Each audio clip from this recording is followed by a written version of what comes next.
جی السلام علیکم ناظرین، کیا حال ہے؟ ٹھیک ہو؟ طبیعت ایسا ٹھیک ہے؟ یوٹیوب چینل سرائے کی رونق دے نال میں تو اپنا میزبان سنگر عبدالغفار کنو ناظرین ان ویلے اسا موجود ہیں تحصیل کوٹ چھٹا دے اندر شوروم تے موجود ہیں۔ اج جڑے دوست کے نال ترنم وچ شاعری سن دے ہیں وہ سارے بہت پیارے دوست خوبصورت شاعر بھی ہیں پے اور ترنم وچ کمال آواز ہے تے ماشاءاللہ انہیں تعارف کروا دیواں کلیم ثاقب صاحب۔ کلیم ثاقب صاحب کیا حال ہے؟ الحمدللہ سی دعا ٹھیک ہے؟ بالکل ٹھیک، آپ ٹھیک ہو؟ خیریت ہے؟ الحمدللہ شکر ہے۔ کلیم ثاقب صاحب کے نے ترنم میں سن دے ہیں لیکن اندے نے پہلے اساں تعارف کروا دیوں سر نال سارے بہت پیارے دوست حسنین جلبانی صاحب بیٹھن، خوبصورت شاعر بھی ہیں۔ حسنین بھائی بہت شکریہ، کمال محبت سے وسط رہو، آباد رہو، شاد رہو، جنج ہے وسط رہو، آباد رہو، سلامت رہو۔ تے اندے نال سارے بہت استاد محترم خوبصورت شاعر جناب استاد فرحت عباس نقوی صاحب سید بھی ہیں ماشاءاللہ، اور اساں بے حد مشکور سے اور کمال محبت اپنا قیمتی ٹائم دیتے ویسے۔ جی مہربانی سی، بہت شکریہ۔ میں سرائکی تحریک دا ادنا 40-45 سال کنے کارکن سی ماشاءاللہ صوبے واسطے اپنے وسیب دی سنجان واسطے کم کرنا، بہت مہربانی تاری، بہت شکریہ۔ صحیح کمال محبت اور اندے نال سارے بہت پیارے دوست جناب الطاف بھائی بیٹھن۔ الطاف بھائی کیا حال ہے؟ دعا سے الحمدللہ، شکر اللہ دے احسان، طبیعت سے ٹھیک ہے؟ الحمدللہ، لاکھ احسان مالک دی، بہت شکریہ اپنا قیمتی ٹائم دیتے ہوئے۔ الحمدللہ سے شکر۔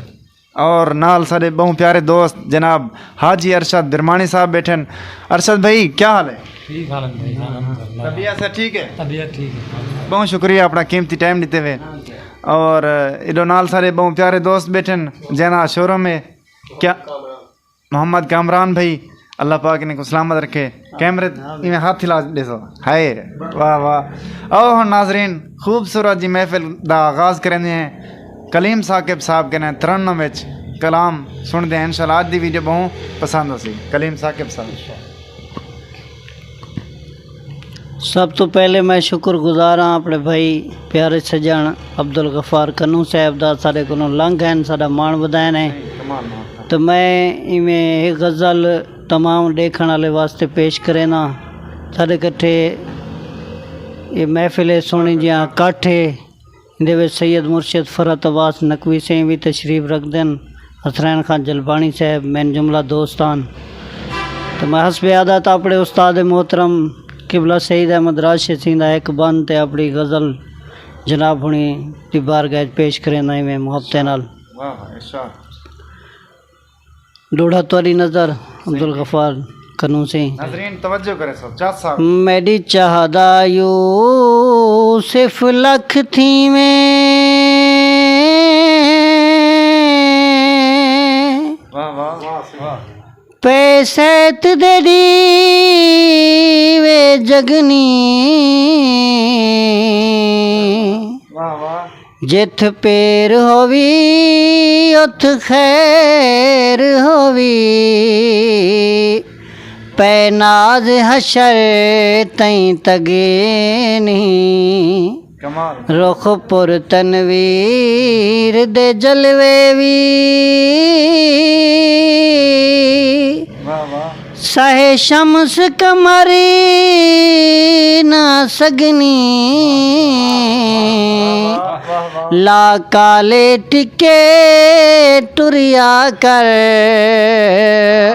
متا راشد نظراں لگے نہیں، کمال کمال، کنک جوار دا سودا کینی،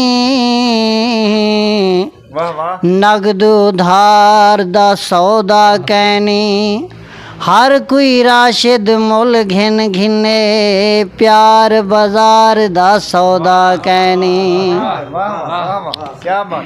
سبھے اختیار ہن تے کوں، میٹھا من ٹھار کہیں پچھنے، واہ ونجے تو پار کہیں پچھنے، ولیں اروار کہیں پچھنے، سبے اختیار ہن تے کوں، کریں تو ناز جیں جھیوی تے کوں سب ناز ٹھان دے ہن، کریں تو ناز جیں جھیوی ते को सब नाज ठांदे हिन हुसन दा बादशाह जो हई हुसन दा बादशाह जो हई मेरी सरकार कैं पुछणे वञे तूं पार कैं पुछणे वले उरवार कैं पुछणे सबे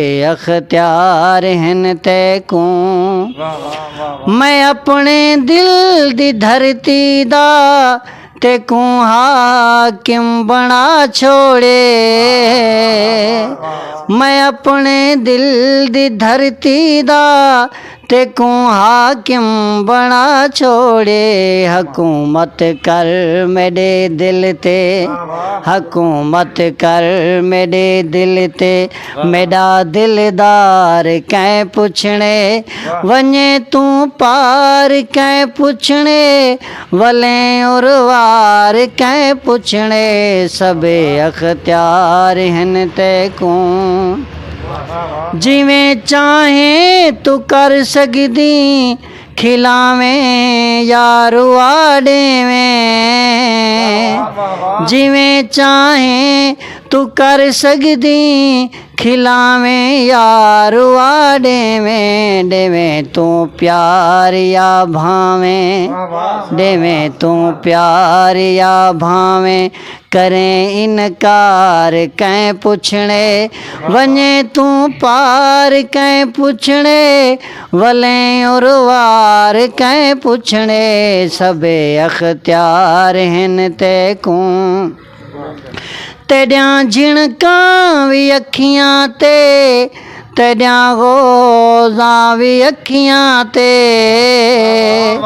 तेरियां झिणकां भी अखियां ते तेरियां गोज़ां भी अखियां ते अखी महकूम हिन मेरियां अखी महकूम हिन मेरियां कोई निर्वार कैं पुछणे वञे तूं पार कैं पुछणे वले उरवार कैं पुछणे सबे अख्तियार हिन ते को मेरी साकिब तू जिंदगी हई मेरा हर साह तेरे नामे